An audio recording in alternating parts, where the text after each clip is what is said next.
परे, म यहाँ पंचमी, उ यहाँ, मय से परे उ यहाँ, यानी उ को क्या आदेश हो जाएगा? वह आदेश होगा अचि, अच पर में हो तो अच परे रहते। उदाहरण क्या था?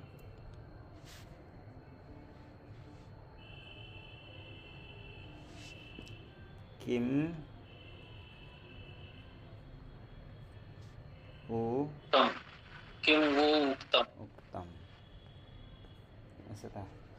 किम में मकार मय में आएगा,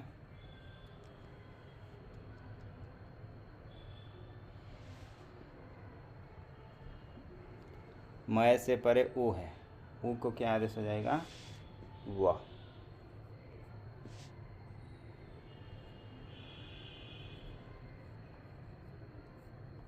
किम व आगे उक्तम, किम उक्तम, ऐसे बन जाएगा किम उक्तम। विकल्प से होगा, एक वाक्य में नहीं होगा तो किम उक्तम ऐसे बन जाएगा, किम उक्तम, किम उक्तम हो गया, किमो उक्तम।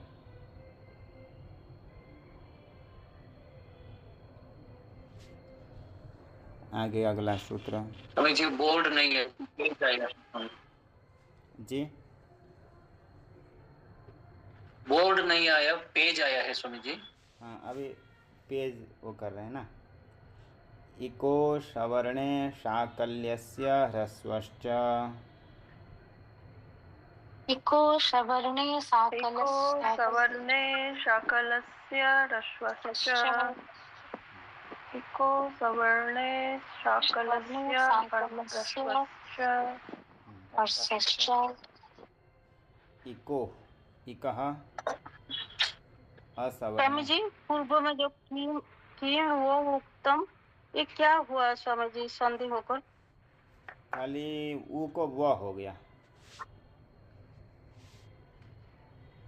सही रहेगा किम वो उत्तम।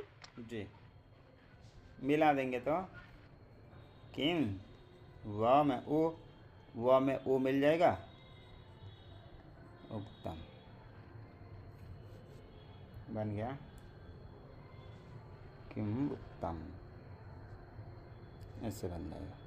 एक पक्ष में नहीं होगा तो किम आगे ऊ में ऊ मिला सकते म में ऊ उत्तम,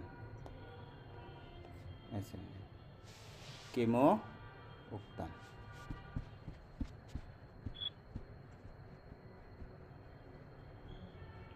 देखो यहाँ पे संधि कार्य नहीं हुआ ऊ और उत्तम में,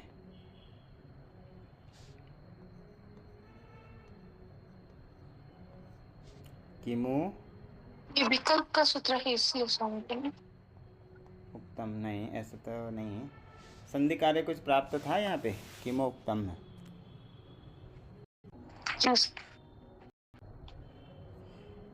चादयो सत्वे से ऊ की प्रगृह संज्ञा हो जाएगी, प्रगृह संज्ञा होने से प्लुत प्रगृह आचिनित निपात एका जनांग और प्लुत प्रगृह आचिनित्यम से प्रगृह संज्ञा होने से संधि कार्य नहीं होगा, तो किमो उक्तम। नहीं तो एक होना चाहिए अकह सवर्ण दीर्घा लगना चाहिए, परंतु नहीं लगेगा तो बन जाएगा किमो उक्तम, ऐसे बन जाएगा।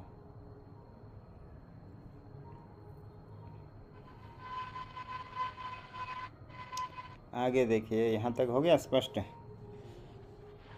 इको सवर्णे साकल्यस्य ह्रस्वश्च,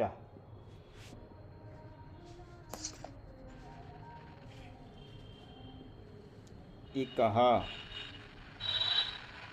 इको सवर्ण में क्या सूत्र लगा है?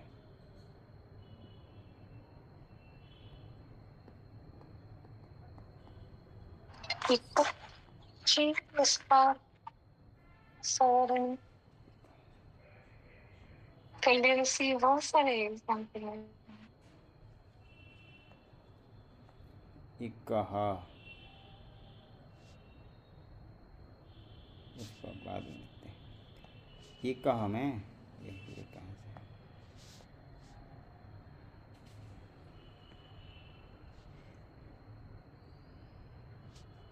इकह षष्ठी, असवर्णे सप्तमी एकवचन, शाकल्यस्य ह्रस्वः च अव्यय, ये षष्ठी एकवचन, ह्रस्व प्रथमा का एकवचन, च अव्यय। तो क्या अर्थ होगा? देखो, शाकल्यस्य ह्रस्वः, इको ह्रस्वः।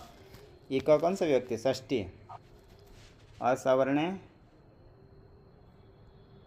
सप्तमी सप्तमी एकवचन, और तो असवर्णे साकल्यस्य इकः, यानी साकल्य ऋषि के अनुसार इक को, पदांत इक को क्या होगा? ह्रस्वः, ह्रस्व होगा। कब? असवर्णे अचि। इसका नंबर कितना है? 6127। तो उसी के ही अधिकार में है इको एणचि। अधिकार मतलब इको एणचि से अचि आ सकती है, क्योंकि वही 6177 है वो, तो इको एणचि से आ जाएगी अचि। ये 27। तो अचि की अनुवृत्ति आ रही, असवर्णे अचि। असवर्ण अच पर में होता। देखो सूत्र का भी अर्थ समझिए। पदांत इक को क्या होगा? ह्रस्वः। हो जाएगा। पदांत इक को ह्रस्व होगा। कब? असवर्ण अच पर में हो तो। असवर्ण अच पर में हो तो आदेश हो जाएगा।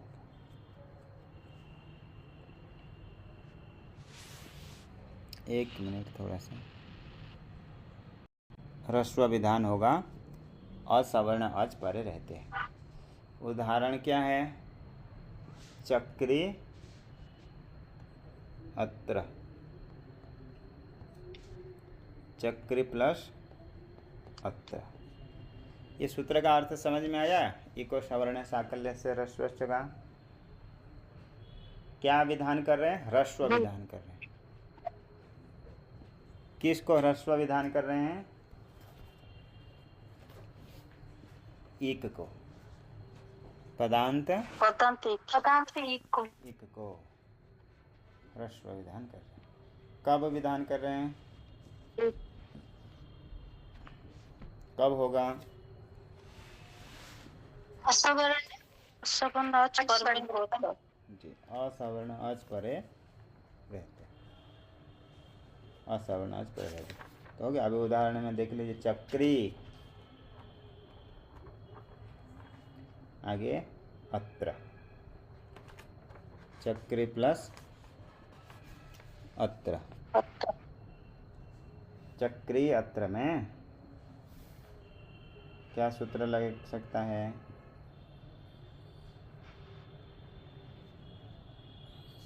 इको एणचि। जी, इको एणचि लग सकता है।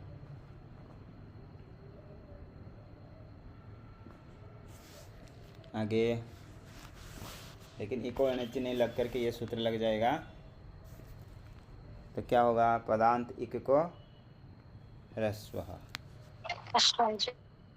ह्रस्व होगा तो चक्री को ह्रस्व हो जाएगा, तो चक्री प्लस अत्र, ऐसे ह्रस्व हो गया।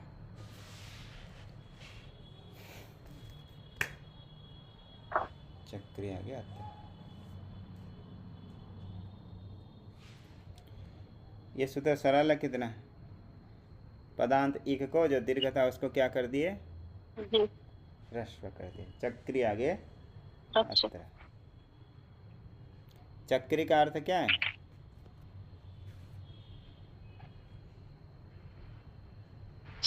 चक्की चक्री।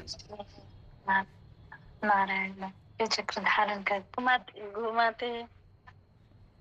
जी हाँ, जो चक्र घुमाने वाले यानी चक्र धारण करने वाले, उनको क्या कहेंगे, चक्री। चक्री। चक्री बाकी लोक में किसको बोलते हैं, चक्री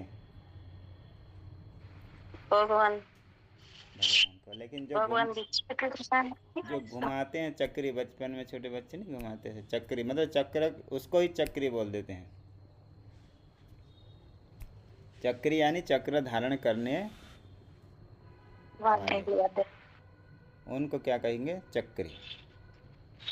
जो चक्र धारण करते हैं उनको चक्री कहते हैं। चक्री अत्र। अब ह्रस्व हो गया तो कैसे लिखेंगे, चक्री अत्र। अभी क्या सूत्र लग सकता है ह्रस्व होने के बाद, इको एनर्जी फिर लग सकता है। दीर्घ था तो भी इको एनर्जी लग सकता है। ह्रस्व करने से भी अभी क्या सूत्र लग सकता है, इको एनर्जी अब दीर्घ था तो इको एनर्जी करने से ई को यह हो जाता है। अभी ह्रस्व विधान कर दिए,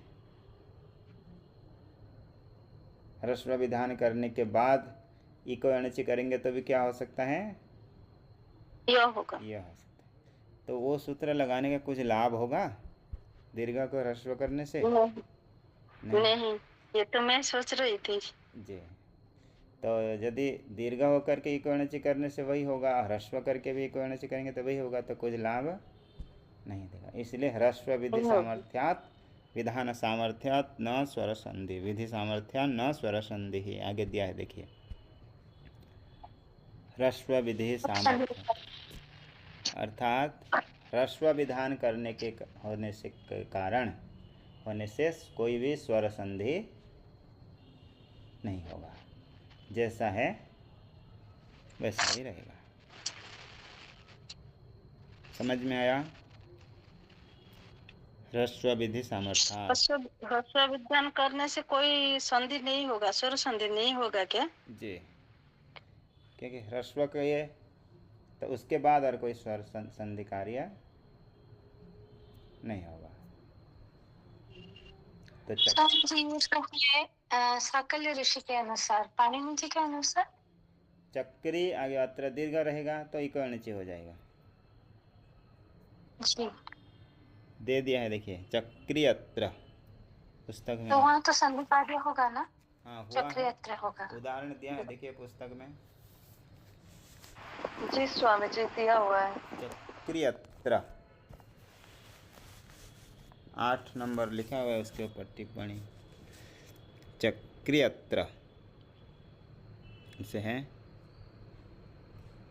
और 7 नंबर टिप्पणी जहाँ लिखा हुआ है, देखिए ह्रस्व विधान विधि सामर्थ्यात न स्वर संधि। ह्रस्व विधान होने के कारण कोई संधि कार्य स्वर संधि नहीं होगा।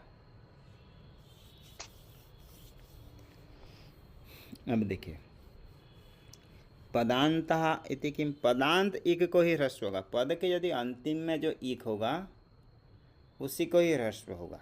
यदि वो इक पद के अंतिम में नहीं होगा तो उसको ह्रस्व नहीं होगा, नहीं होगा। इसलिए इसी बात को बोल रहे हैं कि पदांत को ही क्यों कहा आपने। यदि पदांत नहीं कहेंगे तो क्या हो सकता है,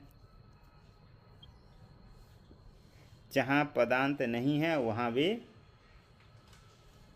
लग सकता है। लेकिन अभी हम क्या कह दिए सूत्र में, पदांत कह दिए, तो जहाँ पर पदांत नहीं होगा वहाँ पर ये सूत्र लगेगा, नहीं लगेगा। जैसे कि गौरी आगे औ, उदाहरण दे रहे हैं। पदांता इति किम,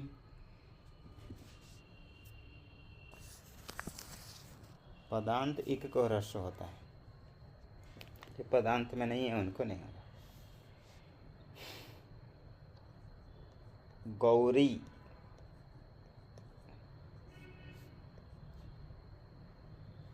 आगे औ है। देखो सु औ जस, ये जिसके अंतिम में होते हैं उनकी पद संज्ञा होती है। सुप्ति पद संज्ञा करने वाला सूत्र क्या है? सुप्तिगंतम पद संज्ञा। सुप्तिगंतम, सुप्तिगंतम इतना ही है सूत्र। पद संज्ञा पूरा सूत्र बोलिए जी। क्या है? सुप्तिगंतम पद संज्ञा।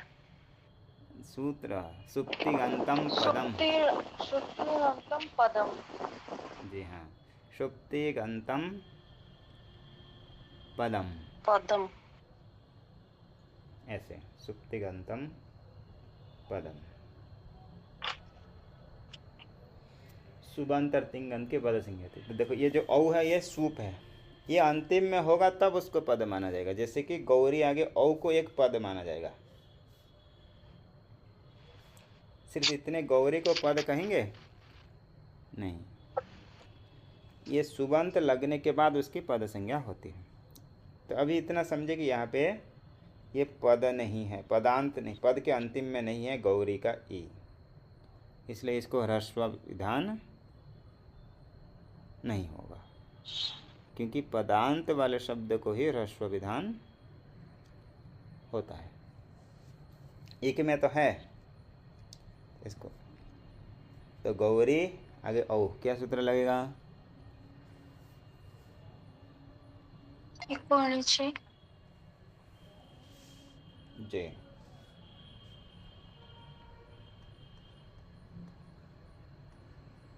गौर, ये को यह हो जाएगा, यह आगे क्या है? औ, और गौर या आगे औ।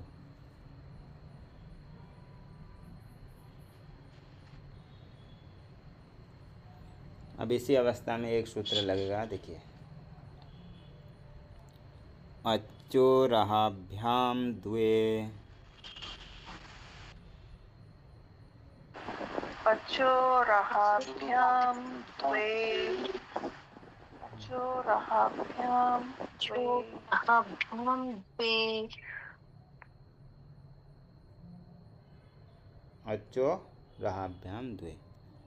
अचह कौन सा विभक्ति है? पंचमी। अच का अचह बन जाएगा अचह, पंचमी। लेकिन लिखा अचो है क्योंकि विसर्ग को ओ आदि हो करके स उ आदि आगे के कार्य हैं। अचह पंचमी, रहाभ्याम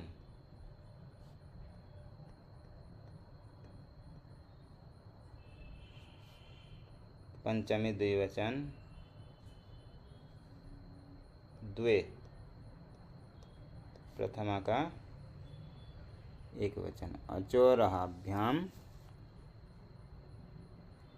द्वे।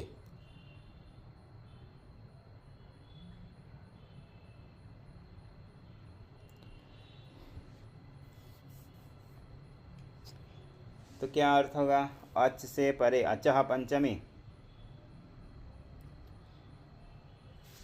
अच से परे। फिर उसके बाद कौन सा शब्द है? रहाभ्याम, ये भी पंचमी, रहाभ्याम पंचमी द्विवचन है। रकार हकार से परे, अचो रहाभ्याम, अच से परे। 8 4 45, 8 4 46, ठीक है। तो अचो रहाभ्याम द्वे, अच से परे। अचह कौन है? पंचमी। कौन सा विभक्ति है? पंचमी। आगे कौन से शब्द है? पद रहाभ्याम, ये भी पंचमी द्विवचन। तो रकार हकार से परे, तो पहले रहेगा अच। अच में कितने आते हैं? 9। 9। उसके बाद कौन रहेगा? र अथवा ह। अच से परे रहेगा र अथवा ह, दोनों होना एक साथ जरूरी नहीं, कोई भी एक। पहले रहेगा अच, उससे पहले रहेगा र अथवा ह। उसके बाद यदि कोई यर होगा, क्योंकि सूत्र में तो नहीं है लेकिन अनुवृत्ति आ जाएगी। इसका नंबर कितना है अचरोहाभ्याम 2 का? 8 4 46 46। इससे 46 दो पन्ना आगे देखेंगे तो सूत्र आ रहा है, देखिए। यरो नुनासिके नुनासिको वा, उसका नंबर है 8 4 45, 28 पृष्ठ में हमारे पुस्तक में। तो यरह अनुवृत्ति आ रही है। तो क्या अर्थ है? यरह षष्ठी, यर को द्वे यानी द्वित्व हो जाएगा, ये सूत्र हो गया। अच से परे यर को द्वित्व होगा, लेकिन अच से परे रकार हकार हो, उससे परे जो यर होगा उसको क्या हो जाएगा? द्वे। तो सूत्र अर्थ समझ में आया? अच से परे जो रकार अथवा हकार, रकार अथवा हकार होगा, उससे परे जो यर होगा उसको द्वित्व हो जाएगा, दो हो जाएगा उसको। जैसे गौरिया में गौ में है औ, अच में आता है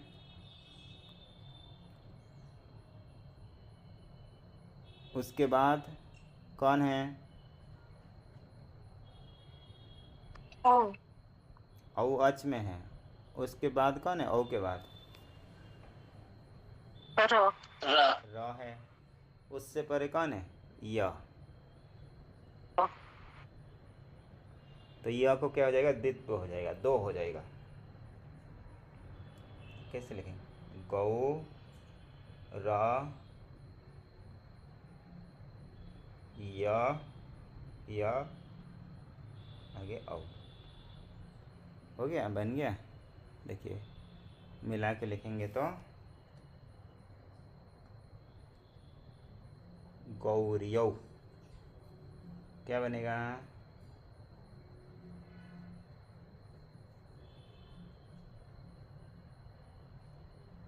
गौरियौ।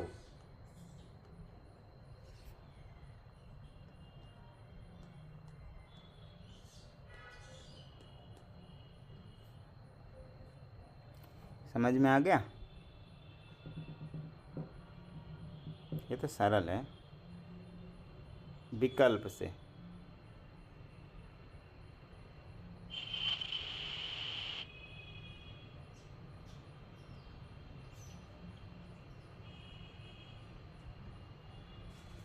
अनुनासिके अनुनासिको वाह, वहाँ पर सूत्र में वाह भी तो पढ़ा गया है, इसलिए वाह की अनुवृत्ति आ रही है। तो विकल्प से ये सूत्र क्या करेगा? विकल्प से द्वित्व करेगा। क्या रूप बन गया? गौरियौ, ऐसे बन जाएगा। हो गया ये समझ में? आगे बढ़ें?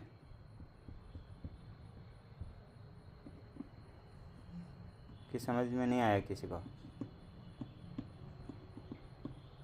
जी सर। ठीक है सर। आगे न समासे,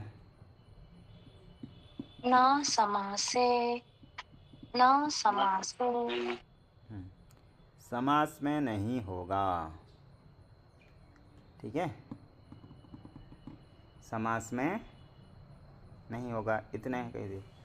न समासे समासे यानी समास में नहीं होगा। नहीं हो, क्या नहीं होगा समास में?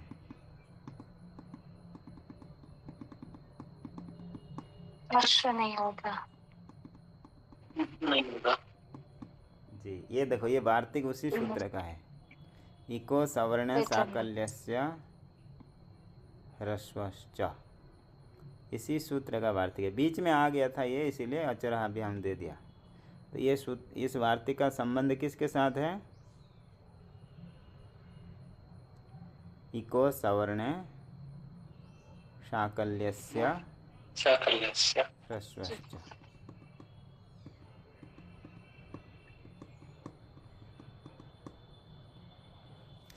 उसके साथ संबंधित है। वो जो कार्य हो रहा था वो नहीं होगा समास में। क्या करता था? इको सवर्ण साकल्यस्य ह्रस्वश्च।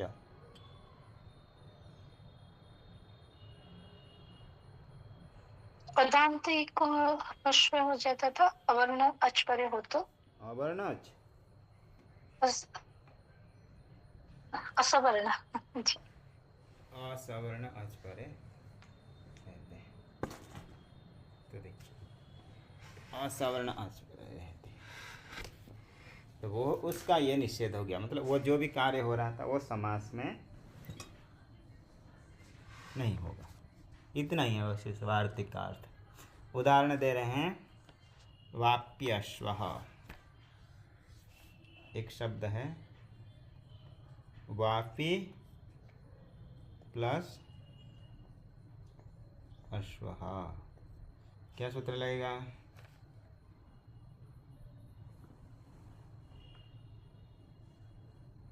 कोयणच। कौन है? ई को यह हो जाएगा वाप्यश्वः। वाप्यश्वः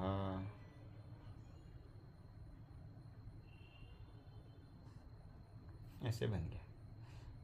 तो यहाँ पदांत है, इक है, इसको ह्रस्व होना चाहिए एक पक्ष में, परंतु इसको ह्रस्व नहीं होगा क्योंकि ये समास हुआ है। देखो वापी और अश्व दो पद अलग अलग थे पहले।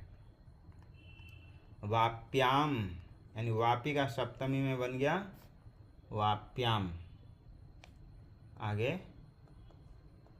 अश्वः, इन दोनों में समास हो गया वाप्याम अश्वः। ये समास विग्रह हो गया, सप्तमी तत्पुरुष हो गया वाप्याम अश्व इति वाप्याम यानी कूप में अश्व है, ऐसे कहना है। तो समास होने के बाद ये हो गया विग्रह, दो पद में समास हो गया। किस किस का? वापी और अश्व में। समास का क्या अर्थ होता है? अनेक शब्द पद मिल करके संक्षेप में प्रकाश करना। जी संक्षेप में प्रकाश करना अनेक शब्दों को। हाँ, अनेक पद मिल करके एक पद होना, संक्षिप्त में है। संक्षेप करना, ये हो गया समास।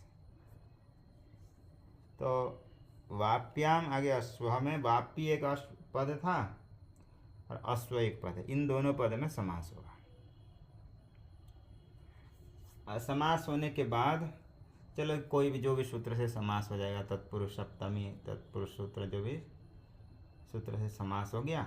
समास होने के बाद जो भी उसके आगे की प्रक्रिया विभक्ति आदि लूप करके स्थिति ऐसी रहेगी वापी आगे अश्व।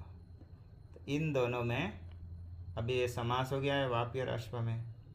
समास होने के कारण यहाँ पर दोनों मिलकर के एक हो गए। इसको इस समास को समझने के लिए ये वाक्य दे देंगे वाप्याम अश्व, रहेगा वापी प्लस अश्व जो पहले ऊपर दिखाई थे। अब समास होकर के हैं तो समास में पदांत एक को ह्रस्व नहीं होगा, तो वैसे को ऐसे ही रहेगा। आगे देखिए, हो गया इतना सरल है ये वाप्य अश्व। ह्रस्व नहीं होगा क्योंकि ना समास है, कह दिए थे। हो गया, आगे आगे बढ़ें। आज संधि पूरा हो जाएगा आप लोगों के, इससे बढ़ के और क्या हो सकता है। ऋत्यकः ऋत्यकः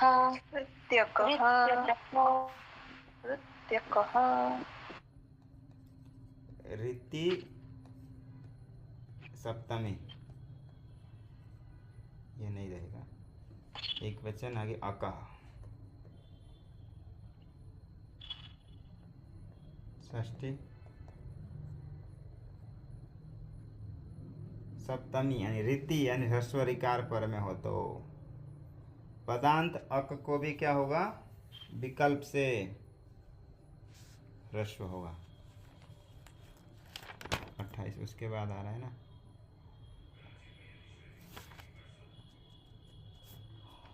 तो रीति ह्रस्व रिकार पर में हो तो पदांत अक को क्या बनेगा, क्या होगा, ह्रस्व। अक में क्या आएगा, अ ई उ री रे, इनको ह्रस्व हो जाएगा। जैसे उदाहरण क्या है, ब्रह्मा ऋषि है, विकल्प से होगा ब्रह्मा प्लस ऋषि, ह्रस्व हो जाएगा।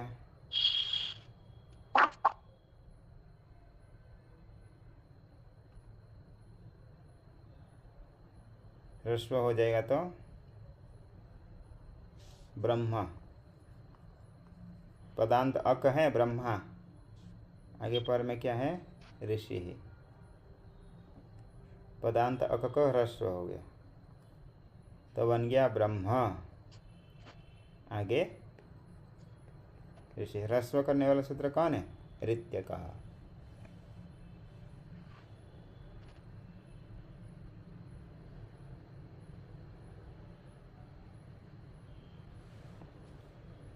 ह्रस्व हो जाएगा तो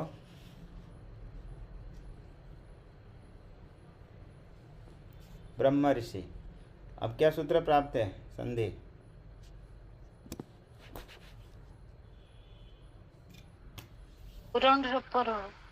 जी उरण रपर प्राप्त है, लेकिन ह्रस्व विधान करने के कारण संधि कार्य नहीं होगा।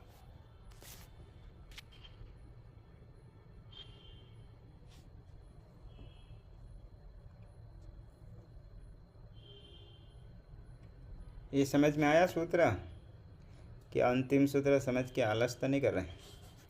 आगे देखिए, ब्रह्म आगे ऋषि, ब्रह्मर्षि। अब जब नहीं होगा ह्रस्व तो संधि कार्य हो जाएगा। उरण रपर आद गुण लग करके उरण रपर ब्रह्मर्षि, क्या बन जाएगा,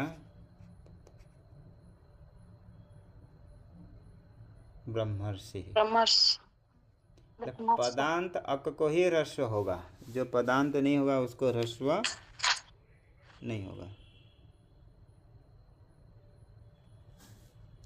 जैसे कि देखो उदाहरण दे रहे हैं, आरछत, ये बनाए थे हम लोग आरछत।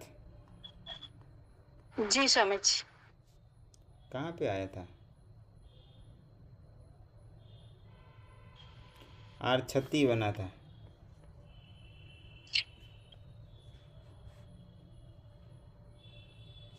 तो देखिए आगे ऋच्छत, ये पदांत नहीं होने के कारण, पद के पदांत वाला नहीं है ये आ, वो अलग था। तो देखिए ये पदांत वाला आ नहीं है पद के अंतिम में, इसलिए आ को धातु। यहाँ तो एक सूत्र लग जाएगा आटश्च, यहाँ पे वृद्धि हो जाएगी आर्छत, क्या बन जाएगा, आर्छत। देखो बस इतना समझना, यहाँ की जो आ है ये पदांत में नहीं है, इसलिए इसको ह्रस्व विधान नहीं हुआ। ये यदि पदांत होता तो इसको विधान हो जाता।